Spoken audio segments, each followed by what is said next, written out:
huele, pero a peste. Yo creo que huele quién lo feo mandó? porque mira, sale Genaro García Luna, Ok. Facundo Rosas, Carlos Loret. Raimundo Rivapalacio. ¿Pero qué es Miguel esto? Ángel Yunes. Pues no sé, pero Pero, que ¿por alguien qué? nos explique. ¿Quién nos lo mandó? Pues no tengo Sí. idea, ¿no? Pero Pues tú dijiste que tú sabías. Yo no Nancy entiendo. Flores. Nancy Flores. Vamos, ¿En serio? y ahí ya está ¿Ya aquí llegó? y nos va a explicar venga. ¿Qué es venga, esto? venga. Sí, que nos porque esto es explique. es una querida Hola. Nancy Flores. Hola. Bienvenida a verlo nuevamente. Ya eres frecuentes. Bienvenida, Ya que era frecuente a la vez. ¿Es Oye, cierto que tú le mandaste esto al Fisgón? Pues mira, es Contralínea, aquí compartiéndoles esta información a propósito de lo que pudiera ser el juicio del siglo, ¿no? Porque se decía que el juicio del Chapo Guzmán era el juicio del siglo, pero yo creo que es ¿verdad? de Genaro García Luna y que puede Hay llegar niveles. a un expresidente de la República, que es Felipe Calderón. ¿Cómo? A ver, cuéntanos cada detalle. Bueno, aquí podemos ver, como ustedes bien decían, a Genaro García Luna, ex titular de la Secretaría de Seguridad Pública en el sexenio de Felipe Calderón, y además todos sus nexos con empresarios, con políticos, con exdirectivos del propio CISEN, el Centro de Investigación y Seguridad Nacional, que hay que recordar para la audiencia, pues era este centro de espionaje. En realidad no hacía seguridad nacional, sino que era un centro de control político. Y además está sus nexos con medios de comunicación, con empresarios de medios de comunicación y con periodistas. De este tamaño es esta información que les oye, hemos una compartido. pregunta, eso explicaría, bueno, primero, una felicitación a ti, Sí. a Contralínea, por esta investigación, que es una cosa muy impresionante. A su director, Miguel A Vadillo. su director, Miguel Vadillo, que también está en esta investigación. Y una pregunta, ¿tú crees que estos posibles nexos con los de García Luna, con grupos de periodistas, expliquen, entre otras cosas, el hecho de que los grandes medios de nuestro país le hacen el vacío a esta información? ¿Cómo es posible que un periodista... yo no creo. ¿Cómo es posible que un periodista como Carlos Loret, que se fija en los tenis, ¿Cómo es posible?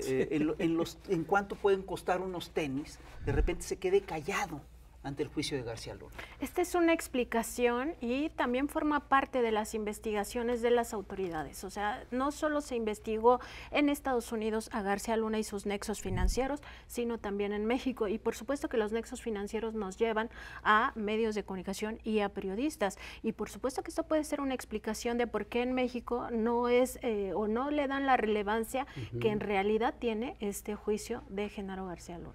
Oye, ¿y nos puedes dar una explicación así muy general de qué es lo que estamos viendo?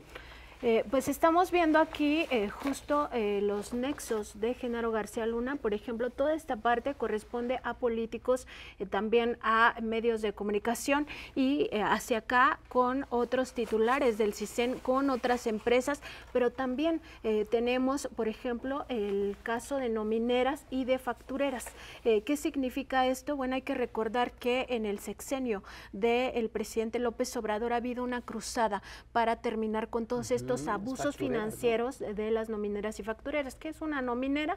La empresa que se dedica al outsourcing, pero digamos al outsourcing malo, aunque todo el outsourcing es malo, pero hay diferenciaciones entre el bueno y el malo, ¿no? El malo, el que en realidad expolia a trabajadores, y esas son las nomineras. Y hay factureras también.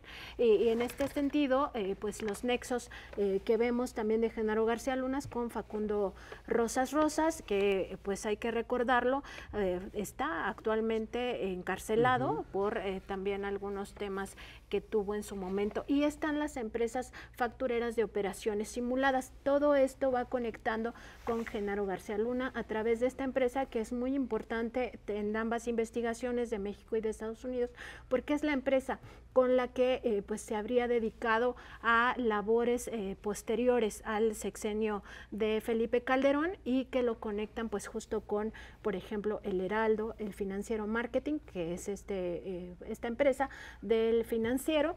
El Financiero también aparece por acá. Aquí está Manuel Arroyo, el empresario dueño del Financiero, por su empresa Comtelsat. Hay que recordar que Comtelsat está vinculada a la Secretaría de Seguridad Pública con todo el manejo de las prisiones cuando se privatizaron las prisiones. Y hacia acá ya vemos la conexión de GLAC con este personaje, Olivia Lisset Parra, que es justamente la que conecta con dos periodistas, Raimundo Riva Palacio y también con Carlos Loret de Mola. No hay que olvidar que Raimundo Riva Palacio también forma parte del equipo de Manuel Arroyo en el Financiero. Entonces, como ven, es toda una liga que nos va llevando de un tema a otro, pero todos conectados. Y hacia abajo, esta también es muy interesante, la de Eustaquio Tomás de Nicolás Gutiérrez, porque este empresario dueño de Omex, que tiene operaciones en Andorra, el paraíso fiscal de ciertos políticos muy preferido por ellos, es el que le dio una transferencia a la madre de Enrique Peña Nieto en 2013 por 38 millones de pesos. Entonces todo se va conectando, es como si dijéramos, ¿qué pasa aquí? ¿Por qué todo se está conectando? Pues justo porque así son los nexos de los políticos, así son los nexos de los ex titulares de áreas tan sensibles como lo fue en su momento Genaro García Luna en la Secretaría de Seguridad Pública. Pero todo esto, bueno, el juicio que se le sigue en estos momentos, que empezó hace unos días contra García Luna en Estados Unidos, no involucra nada de esto. Allá es acusaciones muy específicas. Eso, ¿no?, pide la defensa. Narco. ¿Esto se está investigando en México? En ambos países, de hecho, sí, o sea, se tiene la expectativa de que salgan nombres de periodistas y de medios de comunicación. Esa sí es una expectativa del juicio en Estados Unidos, lo veremos en las próximas 8 semanas que se vaya pues ventilando un poco más, y también depende de quiénes estén cubriendo, porque hay que recordar que estos juicios son cerrados, no son a puerta cerrada, entonces depende de si quieren o no pues abrir ante la opinión pública esta información, pero la expectativa es que sí, que va a salir qué periodistas estuvieron relacionados con García Luna. También no hay que olvidarlo, va a salir el nombre de, se supone, o al menos esa es la expectativa, una periodista que fue perseguida por Genaro García Luna hasta el exilio, ¿no? Entonces, todo eso es muy posible todo eso es muy posible que sí salga, pero bueno, hay que ver, como dice el presidente, qué sucede. Oye, aquí aparece también Miguel Ángel Mancera, el que fue jefe de gobierno de la Ciudad de México, y Miguel Ángel Yunes Linares, también un personaje bastante finísima persona. Aquí, ¿cuál es la relación con Genaro García Luna? Mira, en el caso de Miguel Ángel Mancera, cuando estaba en el gobierno de la Ciudad de México, el gobierno de la Ciudad de México hizo negocios con GLAC Security, que es esta empresa de Genaro García Luna, en asociación con Facundo Rosas y Rosas. Y Miguel Ángel Yunes tuvo relación directa, todo esto es relación económica con Genaro García Luna, y a su vez tiene relación con la Secretaría de Seguridad Pública de Veracruz, evidentemente, y también relación con esta persona que es operadora de GLAC Security, y también que estuvo en la Secretaría, sí, exactamente, en la Secretaría de Seguridad Pública. Es operadora, y esto conecta con las EFOS, Empresas Factureras de Operaciones Simuladas. O sea, es un vínculo complicado en el que juegan medios de comunicación, empresas factureras, gente de políticos de alto nivel, empresarios, contratistas, absolutamente todos convergen en esquemas que no necesariamente pueden ser legales. Es decir, las autoridades aquí lo que están investigando es la legalidad. Que podrían no ser legales. Qué bonito. Ojo. Eso ya lo tendría que determinar un juez. Claro. Oye, pero aquí hay una cosa muy curiosa, porque sí se habla, es decir, los abogados de García Luna piden que en el juicio no se considere todo lo que ganó García Luna después de haber salido del cargo. Pero esto es un poquito absurdo, porque no es verdad que los pagos de favores se hacen sobre todo después de que ejerció el cargo una persona. Sí, el grueso, o lo que hemos visto en algunos casos que ya se han ventilado, el grueso del pago de favores se da posterior a que dejan el cargo. Es decir, no hay que ir más lejos. En el caso de Felipe Calderón, pues él obtiene, digamos, la retribución directa de Iberdrola una vez que deja el cargo al asumir pues una dirección en esta empresa. Entonces sí es necesario que se investigue hacia adelante, porque muchas empresas en realidad empiezan a pagar los favores después. Y en el caso de Felipe Calderón vamos a ver otro esquema donde justo el dinero empieza a fluir después, pero hasta 13 días después de que deja la presidencia de la República, empieza a fluir el dinero vía donativos a través de sus asociaciones civiles. Entonces es muy necesario que en el caso de Genaro García Luna se investigue qué pasó después, dónde están las conexiones financieras y también si estas tienen relación con todos los contratos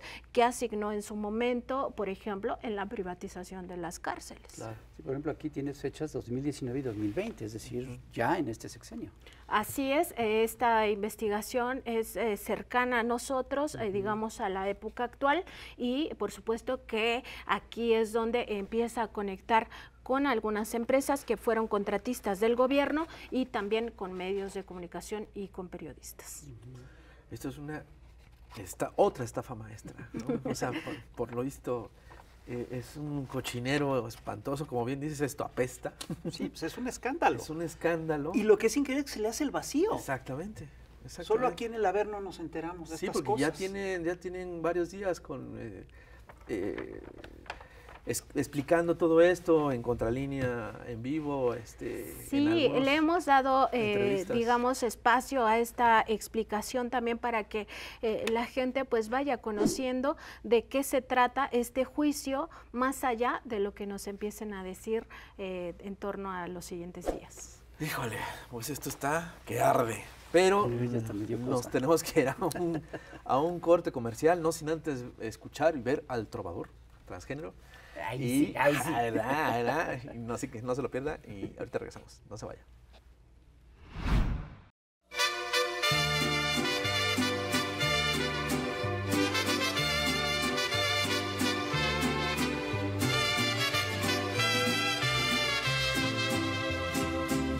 Yo sé que mi rating muere y te digo lo que fuere, porque mi oficio es falsear. Falsear y falsear, falsear y falsear. Dirás que no me creíste y mi noticiero existe, pues mi nota voy a dar. Por dinero y más dinero, yo les miento bien culero, y soy su teacher sensei. No tengo madre ni pena, pongo fake news en cadena y me sigo haciendo el güey.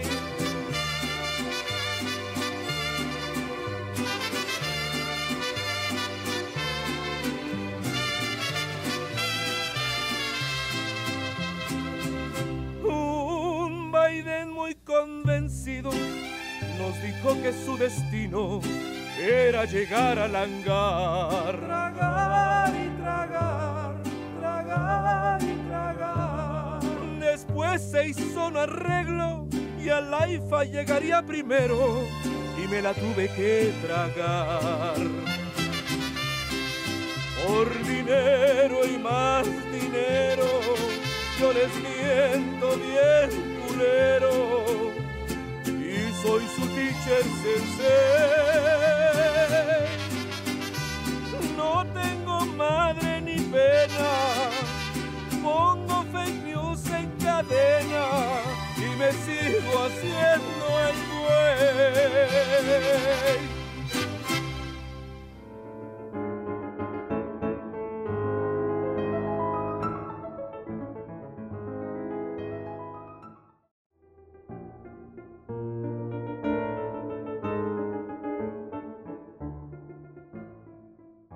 Y seguimos aquí en el Averno, ni más ni menos que con Nancy Flores de Contralínea, una investigadora de miedo y que nos trajo además otro mapa del Averno. A ver, Nancy, ¿qué es esto? Otro círculo del infierno, ¿verdad? Sí, totalmente. Este me gusta más porque tiene monitos. Sí, está más colorido, pero también tiene más información. Este es sobre Felipe Calderón y Margarita Zavala.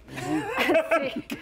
Aquí podemos ver todas sus operaciones financieras, también los recursos, los ingresos que han obtenido y bueno, justo conecta con esta pregunta que me hacías hace un momento de si el pago de favores comienza durante el mandato de las personas en el servicio público o después. Y podríamos decir que hay dos momentos justo, una es durante el mandato, cómo se empiezan a enriquecer y después sigue el pago de favores. En el caso de Felipe Calderón y Margarita Zavala, vemos cómo conectan ellos a través de fundaciones, asociaciones civiles, también sociedades cooperativas que las empiezan a fundar desde tiempo antes de que asuman la presidencia, pero tienen actividad financiera posterior a que él sale. En aquella zona podemos ver cómo 13 días después de que deja la presidencia de la República, empieza a fluir el dinero de contratistas de petróleos mexicanos que actualmente enfrentan problemas con la paraestatal, bueno, ahora empresa productiva del Estado mexicano, por haber incurrido en prácticas que posiblemente sean actos de corrupción. Y son donatarias que en 2013 empiezan a financiar a una de las asociaciones civiles de Felipe Calderón. Aquí, por ejemplo, podemos ver también a Libertad y Responsabilidad Democrática, sí, AC, que es justo la que impulsaron para que se convirtiera en partido político, la impulsa tanto Margarita Zavala como Felipe Calderón, se iba a llamar México Libre, pero determina línea, entre otras cosas, porque ya sabemos que juntaron firmas de personas que no existían, etcétera, pero entre otras cosas determina que 8.18% del financiamiento a esta AC no se podía conocer el origen, es decir, podrían ser operaciones con recursos de procedencia ilícita, conocido pues popularmente como lavado de dinero. Claro. Es parte de todo el entramado. Lorenzo y Ciro Murayama dijeran que estaba muy mal, ya es porque de veras, ¿no? Exacto, y aquí lo que hace falta es que las autoridades financieras pues empiecen, o sobre todo la Fiscalía General de la República, empiecen a trabajar con estas informaciones para judicializar en algún momento los expedientes, las averiguaciones previas y en todo caso, si no hay legalidad, estos que se llenan la boca del Estado de Derecho, que piden además que por moralidad salga la ministra Yasmín Esquivel, pues también que empiecen a rendir cuentas de todo lo que han hecho a través de asociaciones civiles. Y un punto muy importante aquí es reconocer que las asociaciones civiles son una figura específica en términos fiscales, tienen muchas facilidades, incluso si uno dona a ellas puede tener beneficios fiscales, es decir, no pagar impuestos, justo porque están dedicados a la beneficencia pública. Y en el caso de Felipe Calderón y Margarita Zavala, pues lo que menos vemos es eso. Ellos se enriquecieron a sí mismos con estas asociaciones civiles, fundaciones y también sociedades cooperativas. Eso es lo que podemos revisar de todo esto. Una pregunta, entonces a ver si en síntesis, lo que me estás diciendo es que Felipe Calderón y Margarita Zavala fundaron toda una serie de asociaciones que empezaron a recibir grandes donativos de gente que había tenido contratos durante el sexenio de Felipe Calderón, ¿no? Poco después de que Calderón saliera de la presidencia de la República. Y pues sí es un poquito sospechoso, ¿no? Una parte de los donativos sí proviene de contratistas del gobierno, otra parte proviene incluso de sindicatos. Hay un sindicato que le hace... transportistas, ¿no? Exactamente, un sindicato de transportistas de la República Mexicana que le hace un préstamo que jamás paga Felipe Calderón Hinojosa. También hay otras empresas... ¿De cuánto es el préstamo? Ahí está. 4.787.958.85. Oye, pero a ver, Felipe Calderón, después de salir de la presidencia, obtiene ingresos entre el 2012 y el 2017, si mal no recuerdo, de 87.6 millones de pesos. Sí, todos los ingresos los podemos ver aquí justamente. Aquí está Felipe Calderón Hinojosa, su información fiscal de 2013 a 2017, 87.602.146 pesos. Esos son los ingresos totales que reportó fiscalmente. No es todos los ingresos, porque hay que pues recordarle también a la audiencia que una parte se documenta ante las autoridades fiscales porque es la que tiene rastro, la que se maneja a través de cuentas bancarias, pero hay otra parte que maneja las personas en efectivo, y todo eso no se declara ante las autoridades hacendarias, y de eso pues sí que no hay registro. Esto solo es lo que se puede rastrear a través de sus cuentas bancarias. Ustedes documentaron también manejos de pagos con tarjetas de crédito con montos altísimos, ¿no? Es algo que nos ha llamado mucho la atención. Aquí lo tenemos, justamente es esta línea de sus consumos con tarjetas de crédito, y tenemos 17 consumos por 17.371.938 pesos. Eso pues evidentemente, ¿quién tiene una tarjeta para gastarse 17 millones de pesos? O sea, es digamos, un dato que también nos llamó la atención de toda esta documentación, y como decíamos también, se trata solo de lo que está en sistema financiero, lo que se mueve en efectivo, de eso sí no hay rastro. Porque todas estas son varias asociaciones que fundaron Calderón y Zavala, y recibieron donaciones millonarias, muchas donaciones millonarias. ¿Qué actividades presentan ellos? ¿Con qué justifican todas estas donaciones? No solamente donaciones ¿A qué se millonarias, sino donaciones millonarias de empresas que tuvieron contratos en su sexenio y que ahora tienen problemas con el SAT, digo. Pero ¿hay manera de justificar eso? ¿A qué se dedican esas asociaciones? Pues justo por eso sería importante que las autoridades en su momento, si es que encuentran pues datos alarmantes o preocupantes o relevantes, como lo llama la autoridad, pues judicializara o presentara una denuncia, y en su caso se terminara judicializando esto, para que personajes como Felipe Calderón y Margarita Zavala, que insiste en ser presidenta de la República y por tanto nos debe una explicación de su riqueza, pues puedan brindar ante la sociedad pues de qué se trata todo esto, ¿no? Pero por lo pronto sí decir, las asociaciones civiles tienen una función específica que no es política, que debe de ser altruista, que debe ser en beneficio de la sociedad, y en este caso no podemos periodísticamente advertir que a eso se dedicaban estas organizaciones civiles que han creado tanto Margarita Zavala en lo individual como Felipe Calderón en lo individual, o ellos dos como pareja,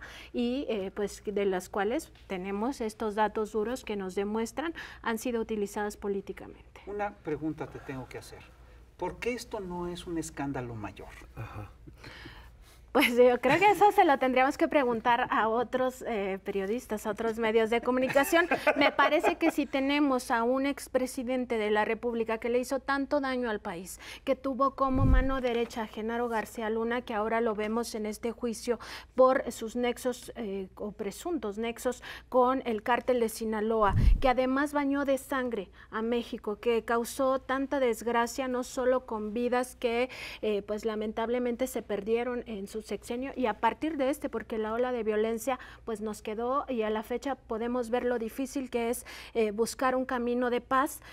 También los desaparecidos por el propio Estado mexicano, las personas desplazadas de sus lugares por violencia, todo el daño económico. No hay que olvidar todo lo que significó el Bicentenario para nuestro país, un saqueo brutal de los recursos públicos, la barda de la supuesta refinería Bicentenario, la Suavicrema, en fin, todo esto es un personaje que nos hizo tanto daño como país. Pues no entiendo por qué a otros periodistas no les parece importante retomar esta información. Porque eso es hablar del pasado. Ah, claro, ¿cómo? Es que siempre nos dicen eso, no hay que mirar al pasado, ya eso pues no importa, y no es cierto. En sociología y en antropología y en las ciencias sociales es muy importante conocer nuestro pasado para explicar nuestro presente. Es falso cuando nos dicen no hay que ver hacia el pasado, eso ya aburre, eso es drama, eso no tiene nada que ver con lo actual. No, todo nos va explicando por qué tenemos este presente, por qué es tan difícil salir salir de la ola de violencia. Pero uno de los personajes que dice eso es precisamente el presidente de la República. Tú acabas de estar en la mañanera y bueno, López Obrador ya dice que queda claro que él no va, que él está conforme con la estigmatización, ¿no? de la corrupción y la estigmatización del personaje Felipe yo creo Calderón. que en esta respuesta que me da hay un punto clave. Él me dice, yo presenté 2 denuncias contra expresidentes de la República por actos de corrupción y el Poder Judicial las archivó. Ahí es una clave muy importante, el Poder Judicial. El Poder Judicial está corrompido y nadie ha hecho una reforma. Arturo Saldívar no pudo y yo no tengo mucha expectativa de la ministra Piña realmente. Seguimos aquí en Chamoco TV, ahora a través de YouTube. Estamos platicando con Nancy Flores de la revista Contralínea con una información realmente muy interesante, muy buena, sobre todas estas, pues, triangulaciones extrañas que ha tenido Felipe Calderón y Margarita Zavala por medio de una serie de asociaciones, fundaciones y demás, recibiendo donaciones. Y entre toda esta información, hay una empresa que se fundó en un paraíso fiscal, en Panamá, ¿no es cierto? Así es. ICUE. Y justo este es otro dato que llama la atención. Bueno, es que hay muchísimos datos que nos llaman la atención, ¿no? Pero justo acuérdense de los Panama Papers, ¿no? Sí, este claro. escándalo mundial, justo porque es un paraíso fiscal. Y en este caso, esta empresa en específico, no solo es que tenga pues esta sede oficial en Panamá o que se haya constituido allá, sino también que tiene sede en Colombia, que el Infonavit ya en el sexenio de Enrique Peña Nieto le hace transferencias millonarias y de ahí ICUE le hace transferencias al expresidente Felipe Calderón. Entonces es una empresa que sí llama la atención, es una empresa, su filial, con operaciones hacia Felipe Calderón Hinojosa. Esa es una de muchas cosas que nos llaman la atención. Decíamos ahorita, y la gente no pudo escucharnos porque estábamos en el corte, el tema de los viajes internacionales. Claro. Felipe Calderón también tuvo una cantidad impresionante de viajes internacionales en un par de años, 127 viajes, que ¿quién hace esa cantidad de viajes? Y además, bueno, no hay que olvidar que ha mudado su residencia a España, ¿no? Por algo será que se encuentra actualmente radicado en Madrid, que ya no le gusta vivir en México o que no quiere tener tanta cercanía con Estados Unidos. Oye, pero entonces esto hasta resuelve incluso un problema cultural viejo, porque Pérez Prado cantaba yo soy el ICUE, y ahora ya sabemos quién es el ICUE, ¿no? Es una de las cosas que acaban ustedes de resolver. Yo creo. Esa información no la tienen las nuevas generaciones. No, ¿verdad? No. Sí, yo creo que ni yo entendí muchas veces. La neta ni yo. Él es de las nuevas generaciones. Obvio. Ella más. Oye, y entonces Felipe Calderón se fue a Madrid, a vivir a Madrid, y dejó acá a Margarita Zavala, porque claro, ya pues es diputada, tiene fuero. ¿Qué pasa con Margarita Zavala aquí en México? Ella sigue haciendo campaña, no hay que olvidar justo que su aspiración es ser presidenta de la República.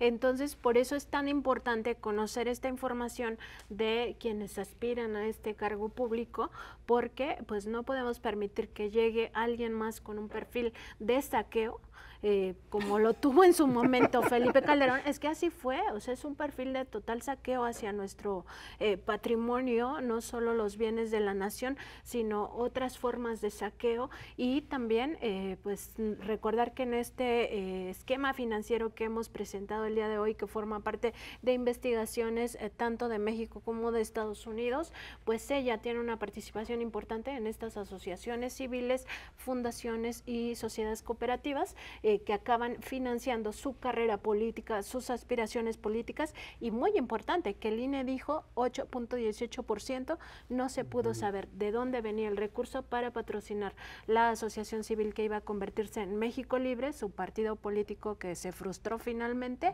y eso nos habla de posibles operaciones con recursos de procedencia. ¿Y estos movimientos y estas triangulaciones tienen detectado que continúan? Pues nosotros hemos tenido acceso a esta parte de información, es lo que estamos brindando actualmente. Hay operaciones documentadas hasta 2021, es decir, justo hace un par de años, ¿no? Un año y medio, y pues esto, las asociaciones civiles siguen vigentes. Eso es una realidad, están operando, activas, y justo por eso también nuestra pregunta al presidente era si se puede revisar sobre todo a las asociaciones civiles que se usan con fines políticos en nuestro país, porque ese no es el esquema. Si quieren hacer partidos políticos, si quieren hacer instituciones políticas, pues que abiertamente se dediquen a eso, ¿no? No que nos vendan la idea de que son altruistas, son en beneficencia de todos y en realidad hacen política y muchas veces en contra de las mayorías de los mexicanos. Tú usaste un término que me llama la atención, que es el del perfil del saqueo. Y Felipe Calderón tenía este perfil cuando ya llega a la presidencia de la República, porque él había estado en la Secretaría de Energía y él había estado en Pemex, y ahí se registraron varias operaciones en las cuales el país perdió. Yo recuerdo una de compra de acciones de una empresa petrolera española, Repsol. De Repsol, y recuerdo también una que fue muy controvertida con un astillero. Hijos de J. Barreras. Hijos de J. Barreras. Sí. Y los contratos con los familiares de su secretario de Gobernación. De Juan Camilo Muriño, sí. Así es. Y justo en el sexenio de Calderón se dan estas operaciones, un financiamiento directo a Repsol. Cuando España estaba en una crisis económica brutal, se da el rescate del astillero Hijos de J. Barreras por medio de Petróleos Mexicanos. Al mismo tiempo se descapitaliza Petróleos Mexicanos y, sí, muy importante el hecho de que él viniera del sector energía con Vicente Fox, porque hay que recordar igual en este mismo esquema que quienes lo financian saliendo de la presidencia son contratistas de Petróleos Mexicanos, es decir, es gente con la que él tuvo acceso.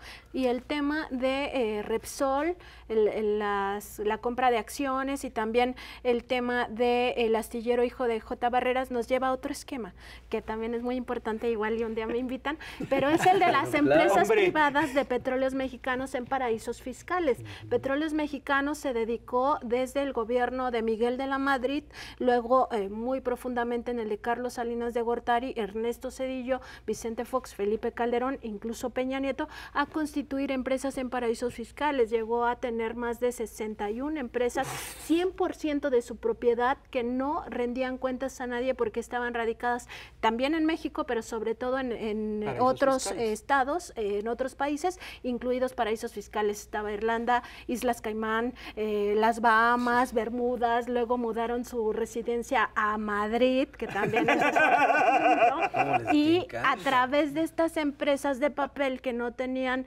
ni empleados ni oficinas, que se manejaban desde aquí, desde la torre de Pemex, se hacían estas operaciones. También la compra de las plantas chatarra ya con Enrique Peña Nieto se hizo a través de estas empresas. Tanto Fertinal como agronitrogenado se compraron con estas empresas. ¿Por qué? Porque así no le pedían permiso a nadie. Claro. Este es el tema, que sacaron mucho dinero de Petróleos Mexicanos a paraísos fiscales, como si Pemex fuera una empresa privada con operaciones, pues, digamos, por lo menos sospechosas. Bueno, también pasó por Banobras y se hizo un autopréstamo. Sí, claro. Que tuvo que regresarlo porque lo cacharon, porque si no... Y es curioso porque fue tan terrible la guerra de Calderón y tan sangrienta, una barbarie horrible, que yo creo que opacó un poco esto que también es terrible. Tenemos la idea de que el sexenio de Peña Nieto era la corrupción total, pero bueno, el de Felipe Calderón también. El de Felipe Calderón fue la corrupción también total. Yo creo que habría que decir, en honor a la verdad, y esto habría que ilustrarlo con un video que salió recientemente, que no cantaba mal las rancheras, ¿no? Y bueno, la conexión con España, es que piénsenlo, esta parte de que se va, que muda su residencia a Madrid, bueno, que coincide también con Carlos Salinas de Gortari y Enrique Peña Nieto, pero todos los beneficios que le dio a España en su gobierno, no solo fue Iberdrola, porque casi siempre pensamos pensemos en sector energía Iberdrola. No, también fue Repsol, también fue Hijos de J. Barreras, fue todo el nexo que se tuvo con Juan Camilo Mourinho, con España y todo el dinero de México que salió para financiar a España en un momento de crisis. Una de las cosas, hablando de Mourinho, una de las cosas que me llamaron la atención es que entre las primeras empresas que les dan grandes donativos a Calderón y Zavala, justo cuando salen del gobierno, están varias grandes empresas de Campeche, que era donde estaban los Mourinho. Además, no es una casualidad. Es verdad. Y contratistas de petróleos Y mexicanos. contratistas de petróleos mexicanos. Así es. Hay una beta fantástica de información. Pablo Gómez acaba de decir hace poco también, el saqueo, otra nota que no causó escándalo. El revuelo que requiere el saqueo espeluznante que hubo en petróleos mexicanos. Hace un momento decías que, bueno, está todo esto puesto en la mesa. Hace rato literalmente lo teníamos puesto sobre la mesa y que debería de investigarse, ¿no? Si son una serie de movimientos muy sospechosos que deberían de investigarse. ¿Sabes si ya, por ejemplo, quién lo está investigando? Si alguien lo está investigando, el SAT, la UIF o la propia Fiscalía. Hay muchas instituciones investigando. Hay que recordar que en este gobierno interinstitucionalmente se lleva a cabo una lucha contra empresas factureras de operaciones simuladas y también las llamadas nomineras. Y esa lucha son varias instituciones porque se tiene relación no solo con el Servicio de Administración Tributaria, que uno podría pensar, pues es como el destinado, ¿no? El lógico. Pero no, hay muchas áreas. Economía también lleva el registro de las empresas, no sé si se acuerdan, pero Economía da estos registros. Está, por supuesto, del área hacendaria, la unidad de inteligencia financiera, está todo el tema de la inteligencia que llevan también otras áreas, el Centro Nacional de Inteligencia. Yo esperaría que interinstitucionalmente se tuviera una investigación del calibre que se requiere, sobre todo entendiendo la cooperación entre México y Estados Unidos para el caso específico de Genaro García Luna. Ahí es donde se conecta toda esta investigación nacional y también no olvidar que el propio Genaro García Luna tiene denuncias e incluso procesos en nuestro país y por tanto debe de haber también, digamos que en lo interno, investigaciones que no necesariamente conectan con Estados Unidos, pero tener la certeza exactamente qué área lleva, yo más bien considero por todos los elementos que tenemos, que son varias instituciones al mismo tiempo investigando esto, incluso hacia el interior, porque no hay que olvidar que la Secretaría de Seguridad y Protección Ciudadana, que lleva Rosa Isela Rodríguez, ha hecho un trabajo también hacia lo interno. Todo el tema de penales que veíamos en el primer esquema, es la Secretaría de Seguridad la que lo ha llevado, o sea, es la que revisó qué tenía con esto, ¿no? Cuál era la relación con Genaro García Luna y toda esta parte. Entonces, más bien, mi hipótesis o nuestra hipótesis es que son varias instituciones al mismo tiempo investigando todo lo que aconteció en el pasado. Una pregunta, fíjate, el poder es un entramado complejo y en este entramado hay toda una serie de instituciones que están encargadas de vigilar a la sociedad. Una de ellas es, entre otras cosas, pues el Poder Judicial, ¿no? Otra de estas instituciones es justamente el cuarto poder o la prensa. Aquí lo que estamos viendo en los esquemas que tú trajiste es, primero, los vínculos enormes que existen entre el poder económico y el poder mediático, el poder de la prensa. Y estamos viendo además que uno de los límites de la acción contra estos actos de corrupción brutales, tienen que ver con el hecho de que la prensa oculta, de manera que complica la exigencia, hace que esto inhibe, digamos, que la sociedad haga el reclamo, ¿no? Y por el otro lado, el hecho de que el Poder Judicial está en buena medida copado por actores del viejo régimen, ¿sí? Y que por lo tanto no actúa en todos estos procesos. Esto me lleva a un planteamiento que es muy elemental, pues que tendríamos que hacerle una auditoría ciudadana a la prensa y al Poder Judicial. ¿Tú qué opinas? La prensa tiene que estar bajo escrutinio. Nosotros los periodistas, hasta los cartonistas como ustedes, sí, todo el tiempo. En general los medios de comunicación tenemos que estar bajo el escrutinio de la sociedad. Porque, a eso me refiero, cuando hablo de auditoría, sí, es un escrutinio, sí.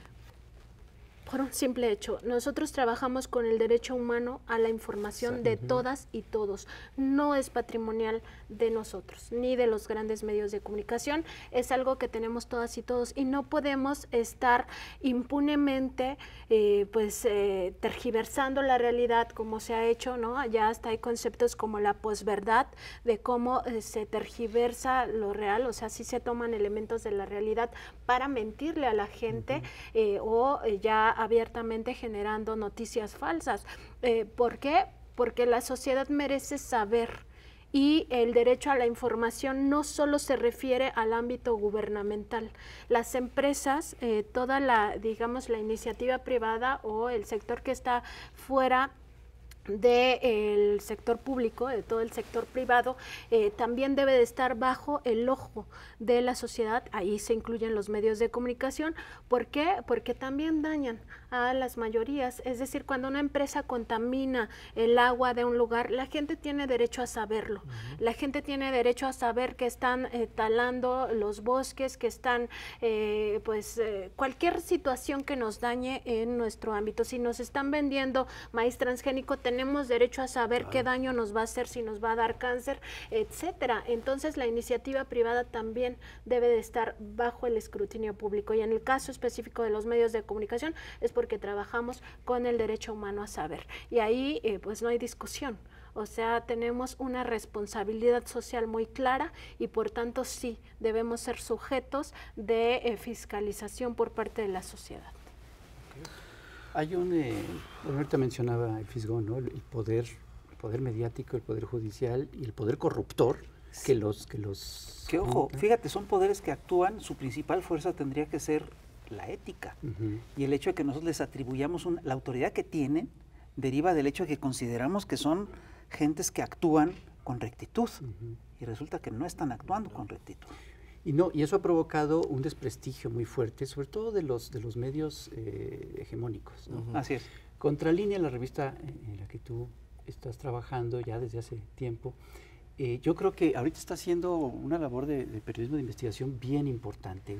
¿Ustedes les ha afectado este poder corruptor que hay de alguna manera entre lo que fue el poder político antes del 2018 o los otros poderes? ¿Cómo se han enfrentado ustedes a todo esto?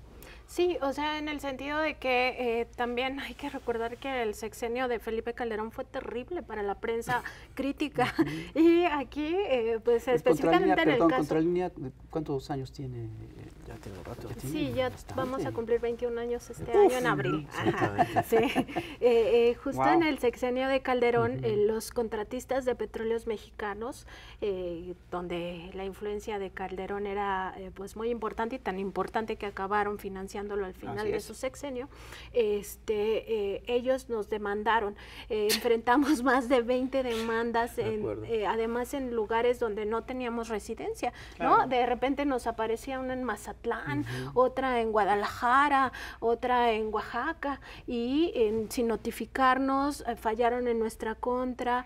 Además, por supuesto, el veto publicitario que tuvimos en el sexenio de Calderón, que se hablaba de que nos querían desaparecer. De un caricaturista demandado, el colega Manrique, exactamente, formó parte de todas estas demandas que buscaban, coartar nuestra libertad de expresión y con una clara mano desde el gobierno. O sea, no porque sean contratistas significa que no tenían ahí la mano gubernamental, ¿no?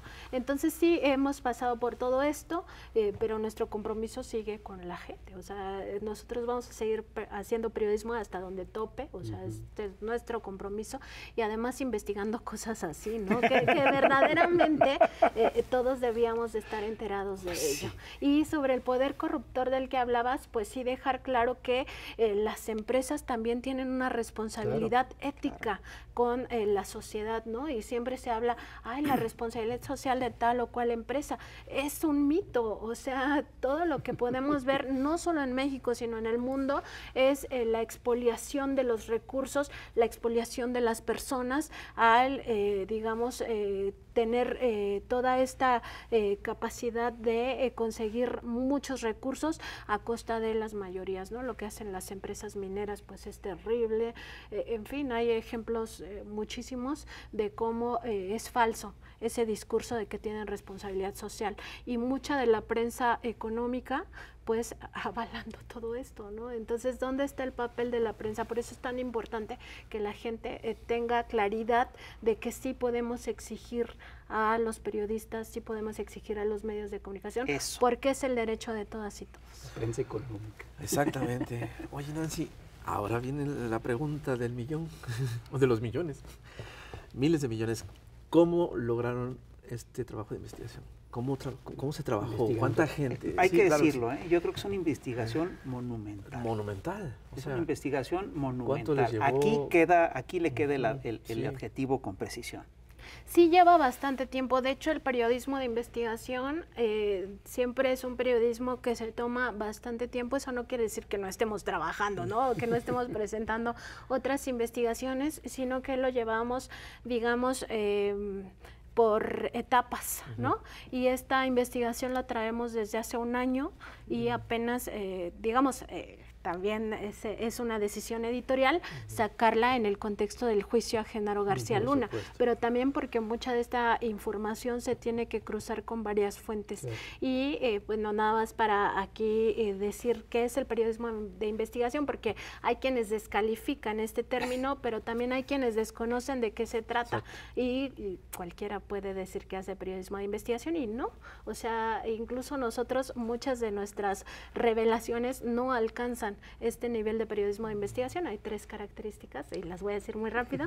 1, que el periodista propone el tema. 2, que lo que presentas al final es tu trabajo, no es trabajo de nadie más, ni de una autoridad, ni de por ejemplo, el Poder Judicial, ni de un investigador académico, sino es tu trabajo.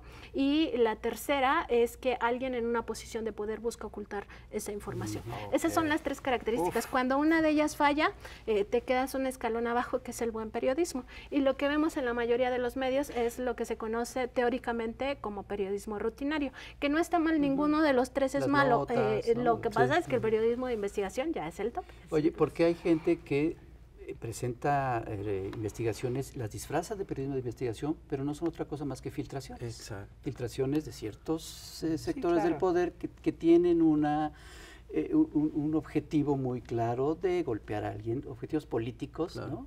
Intereses políticos muy claros. Y muchos de los grandes escándalos que hemos visto en los últimos años básicamente son filtraciones, ¿no? Hasta cierto punto es por el renombre que te da, o sea, decirte periodista de investigación o decir que es periodismo de investigación, pues ya lleva como, pues bueno, no eres digamos, el reportero de rutina, sino que tienes un trabajo más profundo.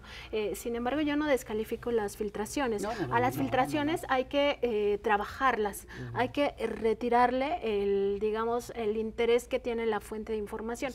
Toda información tiene intereses y hay hasta una frase que a mí me gusta mucho decírsela a mis estudiantes de ciencias políticas, de este investigador, de este periodista y además teórico del periodismo, Daniel Santoro, que dice: no creas ni en tu propia madre. O sea, como para decir, tus fuentes, o sea, en todas desconfía, siempre piensa que tienen intereses, siempre haz a un lado esos intereses, pero saca tu investigación. La frase yo me la sabía de otra manera. Si tu mamá te dice que te quiere, confírmala con 3 fuentes.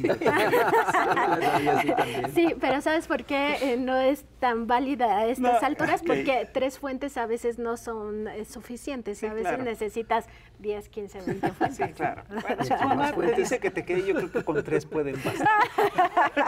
Oye, Nancy, tú eres visitante asidua de las mañaneras. Sí. ¿Cómo ves esto? Ya 4 años de mañaneras, se ha hablado muchísimo de las mañaneras. ¿Tú cómo te has sentido? ¿Cómo ves el ejercicio? ¿Qué te parece? El ejercicio siempre me ha parecido, digamos, muy bueno, en el sentido de que todos los periodistas tenemos la oportunidad de ir a preguntar. De ahí a que lo desperdiciemos o no lo utilicemos de una forma correcta. Oye, porque pues Broso es decía otra que estaban cosa. arregladas y que iba a presentar las pruebas. A mí nunca me han pedido conocer mis preguntas, nunca me han dado preguntas.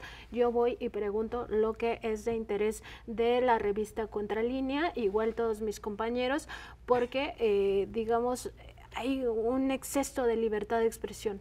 Es hasta, a veces yo digo, no, yo de verdad le cancelaría la entrada a esta persona, aunque me dijeran autoritaria, a mí no me importa.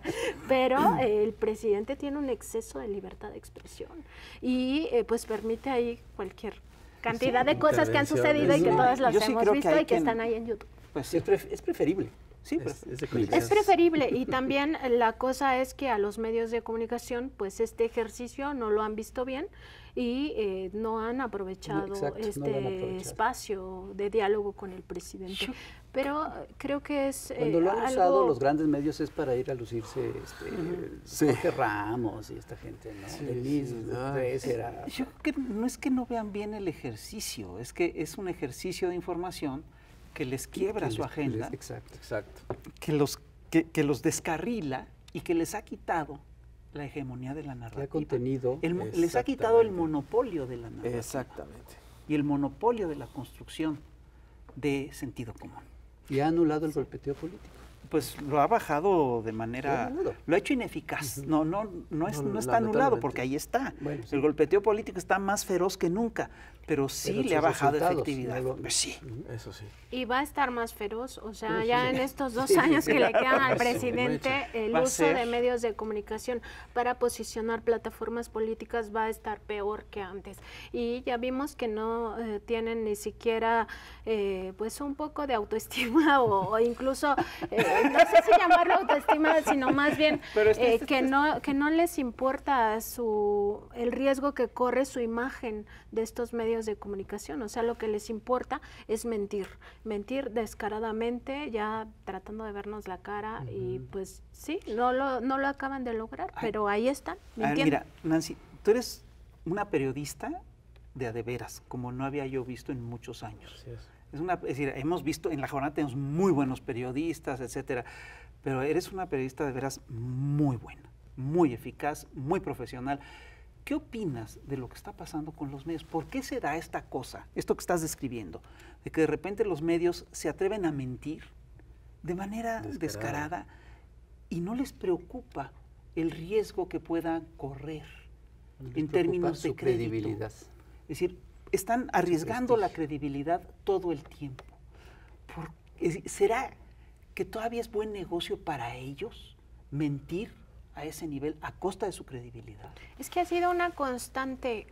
Yo pienso y siempre hay que ver al pasado, aunque nos digan que no. Sí. Es una constante. Lo que pasa es que antes no había un foco público en los medios de comunicación, pero lo que pasó en el 68, lo que pasó en el 71, todo el periodo de la Guerra Sucia, lo que vino después con Carlos Salinas de Gortari, cómo justificaron la privatización de los bienes nacionales, no hablaban de los grandes crímenes del Estado mexicano, cada uno de estos personajes, para no irnos tan lejos a la Guerra Sucia, tan solo con el propio Carlos Salinas de Gortari, Ernesto Zedillo, Vicente Fox, Felipe Calderón, Enrique Peña Nieto, ha habido grandes crímenes del propio Estado contra la sociedad y ellos siempre hicieron lo mismo, manipular la realidad para decirnos que quienes tenían la culpa eran las víctimas. Por ejemplo, ¿no? En el caso de violaciones graves a derechos humanos y crímenes de lesa humanidad.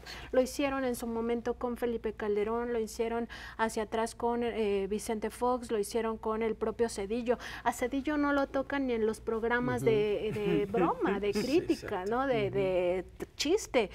¿Por qué? O sea, ¿por qué no ponen a Zedillo? Es como si su sexenio no hubiera existido cuando también cometió una gran cantidad de atrocidades, incluyendo, por ejemplo, Acteal, Aguas Blancas, El Charco, en fin, grandes crímenes contra la nación. También el propio Fobaproa, que lo vamos a acabar de pagar hasta 2042. Entonces es una constante. Es una constante. Sí, siempre lo que pasa es que nunca alguien los había señalado desde una tribuna que tuviera el mismo peso. Y esa es la diferencia ahora, que es la mañanera. En la mañanera es una tribuna que tiene el mismo peso que los grandes medios de comunicación, diciéndoles mentirosos. Y que tiene el apoyo de millones de personas. Y deja tú, que sí está diciendo que hay una mentira cuando hay una mentira. Claro. Que tiene razón cuando dice que mienten. Eso es lo más grave de todo este Pero antes proceso. no es que la gente no se diera cuenta. Muchos no se daban Acuérdense, cuenta, bueno, realmente. No, y todavía a la algunos sí fecha, estaban muchos no se dan muy cuenta, sí. manipulados, ¿no? Pero había otro sector que corría a los reporteros de las marchas, que les decía Sí, prensa que vendida. iban a manifestarse afuera de las televisoras, que pues criticaban a los medios, pero todo eso se silenciaba. O sea, así es, siempre fue el control total de los medios y nunca hubo una tribuna igual. Y ahora la diferencia, por lo cual está muy exhibido o muy a la luz pública, Claro. es que es la misma tribuna con el mismo peso, la mañanera, diciéndoles mienten. Claro. Mienten y tiene razón cuando dice que mienten. Claro. Y dice la verdad cuando dice que mienten. Y nunca les interesó su prestigio, pues solamente los negocios. Exacto, siempre Sus han intereses. convertido en mercancía la información. Y eso es algo terrible para el derecho humano. ¿Qué es lo que decía Kapuscinski? Exacto. En cuanto la información empezó a ser negocio, la verdad dejó de ser Dejó de ser importante. importante. Exacto. Pues afortunadamente hay medios como Contralínea y periodistas como Nancy Flores, para Sí. los cuales la verdad Y como es, Vadillo. creo yo, lo más importante. Lo más Efectivamente. importante. Sí, No, además- y la responsabilidad con la sociedad. Es lo que prestigia al gremio. Pues sí. ¿No? Es decir, gente que haga reportajes de investigación, que te cuente la verdad, que eso es lo que es el periodismo Pues y no la posverdad. este ejercicio periodístico que hacemos aquí es gracias a Gente como tú. gente como tú. Gracias. Muchísimas gracias, Nancy. Gracias a ustedes por invitarme. No, No, te pues volveremos eres a invitar, bienvenido. Claro no que creas sí. que ya te salvaste. Queridos señoras y señores, otro programa para compartir, para analizar, para desmenuzar. Lo va a tener que ver con mucha calma porque hay una bola de esquemas ahí, es un laberinto. Hay mucha información que digerir. Sí, así que llévensela con calma, cuídense mucho y nos vemos a la próxima. Ya lo saben. Muchas gracias. Feliz año nuevo. Año nuevo, feliz temporada, feliz chamuco.